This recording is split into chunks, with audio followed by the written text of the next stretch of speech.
жаңы үйлөнө турган жубайларга биринчи кеңеш эмне? Кудайдан коркуш керек. Пайгамбарыбыз саллаллаху алейхи вассалам айтат, бул хадис имам Абу Дауд Тирмизи риваят кылат. Фаттақиллаха айнама кунт. Каякта болбоңуз, Алладан коркуңуз. Үйлөнгөндөн кийин эки эсе коркуш керек. Сиз мурда жалгыз бой элеңиз. Үйлөнгөндөн кийин аялыңыз сизге аманат коюп тийди.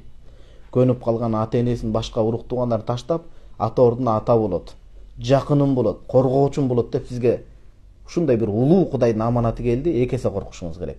Өзүңүзгө дагы, аялыңыздын акысынан да коркушуңуз керек. Хадистин уланысында айтылат: "Ва атби'ис сайyi'atal hasanata tamhuha." Эм жашоодо идиш аяк кагышпай койбойт. Анча-мынча кемчилик кетсе, көгөрүп, эрегишип, эркектик деңгээлден ылдый түшүп, аялга окшоп тарынган жакшы эмес эркектерге. Мына сизге экинчи кеңеш. Кудайдан коркуш керек, таква болуш керек. Кудайдан коркуш керек деген арамга барбаңыз. Башка кыздарга карап, жөндөн-жөн жубайыңыздын көңүлүн кирдетпеңиз. Экинчиси, бир кемчилик болуп уруш чатак болсо, ошонун аркасынан жакшы мамиле кылыңыз. Жаман күнөөнү аркасынан жакшылык кылыңызда жууп өчүрүп кетет дейт.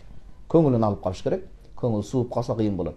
Үчүнчүсү, хадистин акырында: "Ва халиqin nasa bi khuluqin hasan."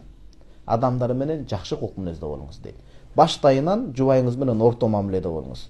Башында аябай жакшы ачылып, чачылып, жайнап, жакшы болуп, кийин корс болуп өзгөрүп кетпеңиз. Ортолук жакшы дайыма. Өтө корс болуп, аялды мындай кармайт, баланы мындай кармайт, жо ал кызылгамчылык болот. Аял дагы бирөөнүн кызы. Ал эртең балдарыңыздын энеси болот, ортолук. Кудайдан коркуңуз. Кемчилик кеткенде эркекмин деп эметпеңиз, өзүңүздүн беделиңиз да түшүп кетпей тургандай кылып, жакшынакай көңүлүн алыш керек болот. Эми бир жарытылуу жакшы сөзгө аял заты эметет да көңүл ачылат. Анан үчүнчүсү, жакшы кулк мүнөз менен мамиле кылыңыз. Ушул 3 кеңеш. Төртүнчүсү, эми 5 кылып коелу, жашоону жеңил ойлобоңуздар. Бир нерсе болсо, болду, ажырашам, кырам, жутам дебеңиз. Ажырашуунун аягы жакшы менен бүтпөйт.